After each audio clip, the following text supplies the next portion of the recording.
lo que el magisterio papal enseña sobre los judíos. No podríamos considerar completo un análisis doctrinal sobre el tema de los judíos sin incluir las enseñanzas claras y constantes del magisterio de la Iglesia. Hay lectores que objetan la inclusión de la frase sinagoga de Satanás atribuida al Papa Pío IX, aduciendo que es utilizada fuera de contexto. Presentamos a continuación el pasaje íntegro para aclarar su sentido. El pontífice emplea este término bíblico no en referencia exclusiva a los judíos mencionados en Apocalipsis 2, 9 y 3, 9, sino aplicándolo a las múltiples sectas que se oponen a la Iglesia de Cristo. Los sumos pontífices, a diferencia de ciertos escritores contemporáneos, no hablaban en vano ni usaban las escrituras como recurso retórico superficial. El Papa Pío IX, en su encíclica Et Multa del 21 de noviembre de 1873, señala: porque de ellas se forma la sinagoga de Satanás, la cual reúne sus fuerzas, despliega sus estandartes y entabla batalla contra la Iglesia de Cristo. En este contexto, sinagoga de Satanás es una designación simbólica que engloba a masones, cismáticos, herejes y otros enemigos declarados de la fe católica.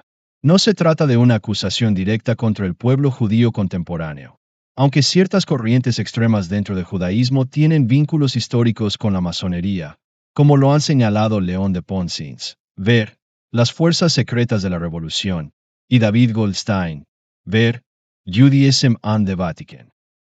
Ambos autores explican que los actuales seguidores del Talmud no son judíos en sentido racial o religioso, pues la antigua ley quedó abrogada con la venida de Cristo y la destrucción del templo. Confrontar. Hebreos 8, 13.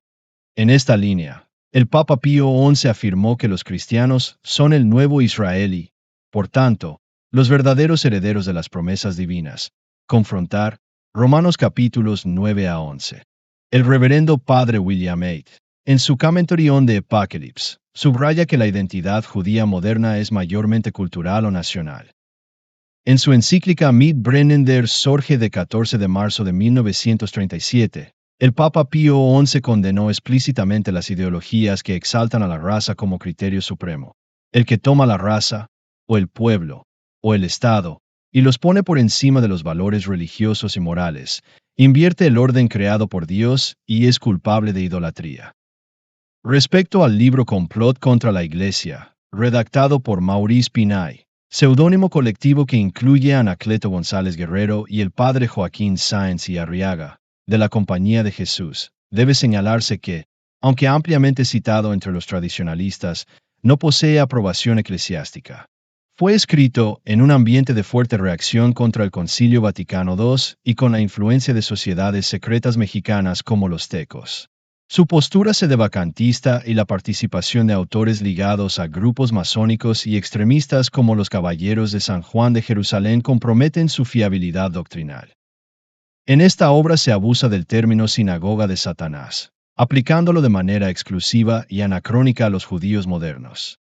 Sin embargo, los comentaristas serios del Apocalipsis, como el padre Juan Straubinger, advierten que Apocalipsis 2, 9 y 3, 9 se refieren a los judíos incrédulos de la era apostólica que se oponían violentamente a los cristianos, no a los judíos de todos los tiempos.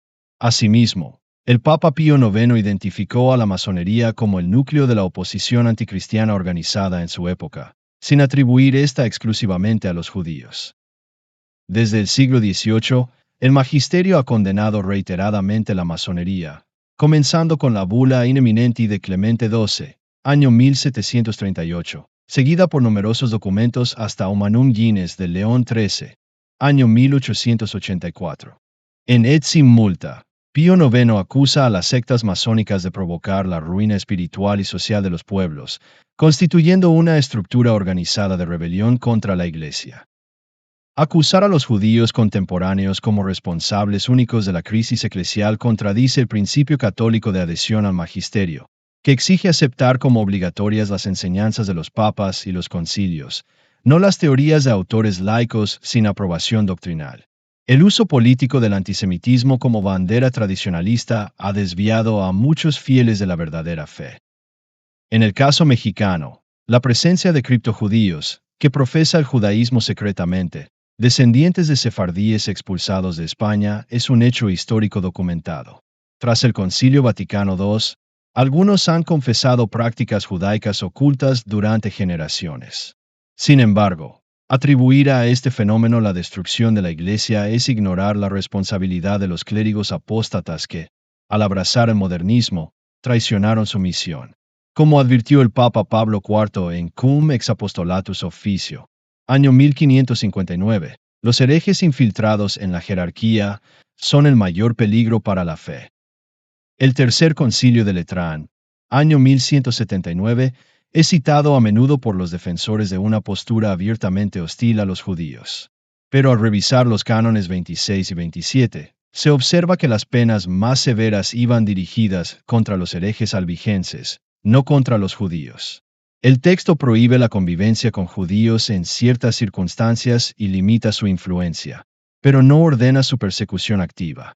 El Papa Pablo IV renovó penas similares contra los herejes, pero sin llamar a las armas. El contexto actual no permite aplicar mecánicamente estas medidas medievales.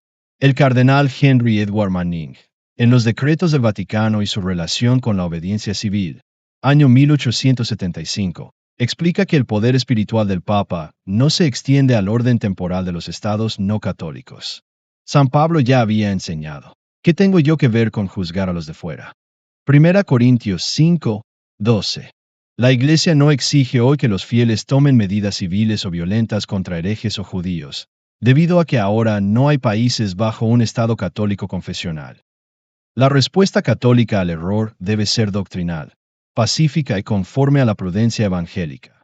El Papa Pío XII reconoció que, en tiempos de crisis, los laicos pueden asumir un papel apostólico limitado, siempre en conformidad con la doctrina tradicional y sin usurpar funciones de clero.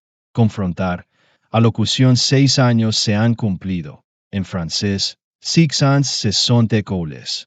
Dirigida a los participantes del Segundo Congreso Mundial del Apostolado Seglar el 5 de octubre de 1957.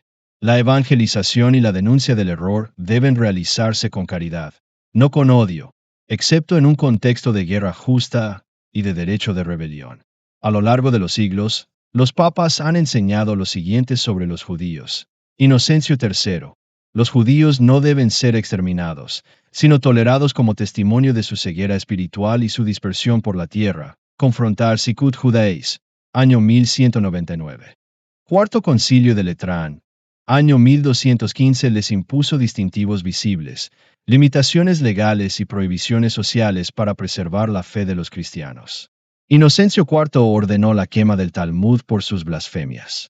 Eugenio IV, en Dundum ad nostram audientiam, año 1442, impuso medidas disciplinarias contra la convivencia con judíos.